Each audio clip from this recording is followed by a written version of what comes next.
Press the bell icon on our YouTube app and never miss another video from SpotboyE.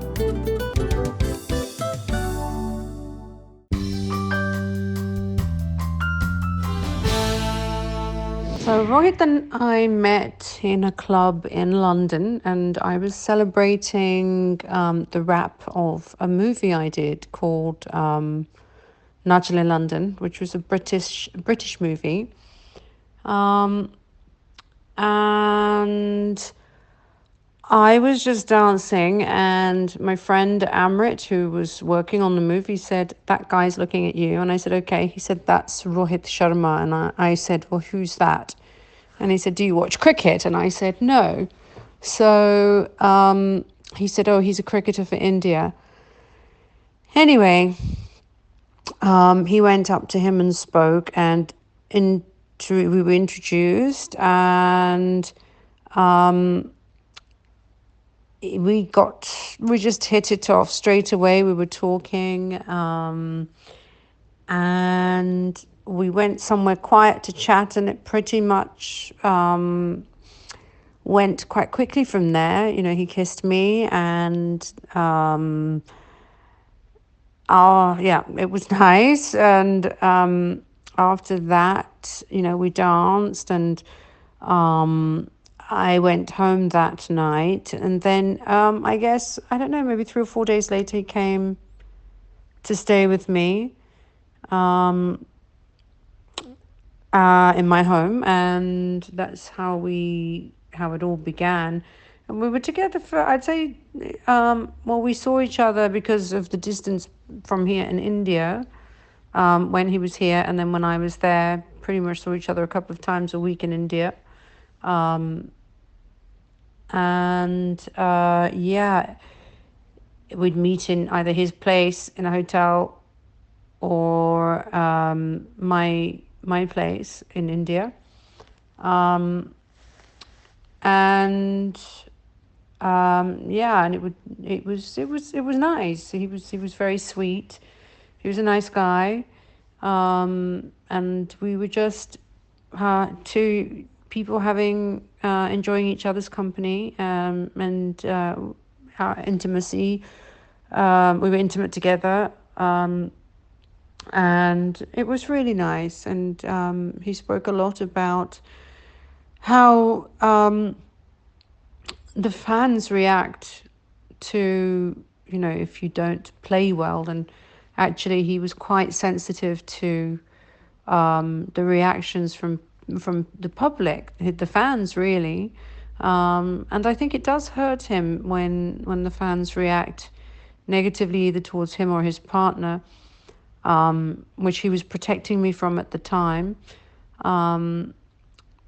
So yeah, and he didn't want any of that to come onto me, which was really sweet.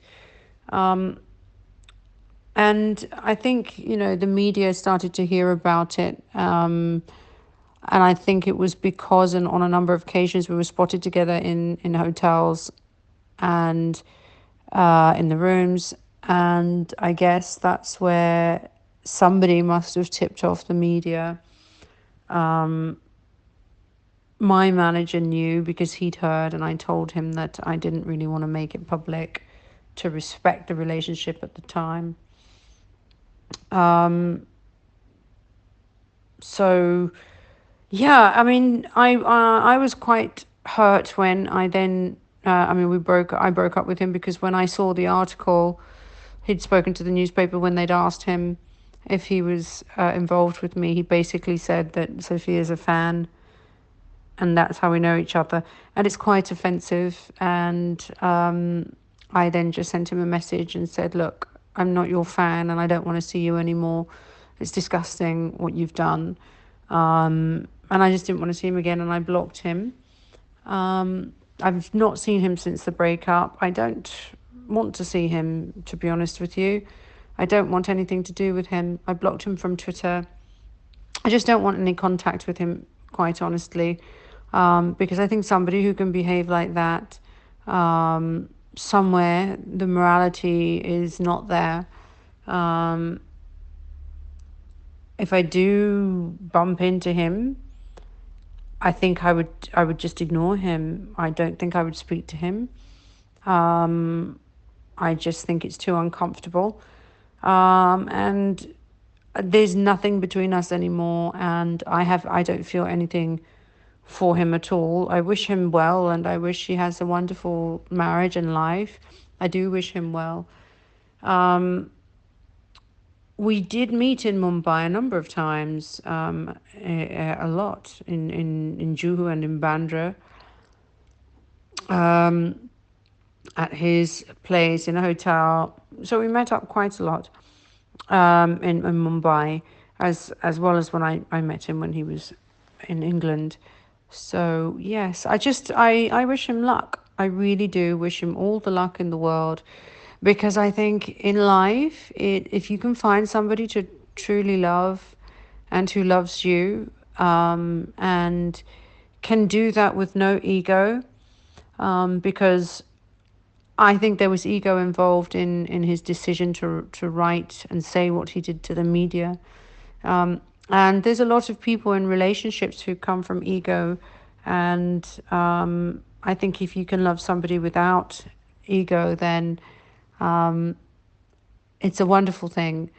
And I don't really keep up to date with what he's doing in the cricket world or his relationship. It's really something that I really don't think about at all.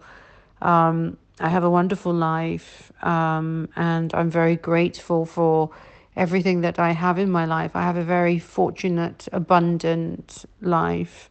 And I have wonderful people around me, and I live in a wonderful place.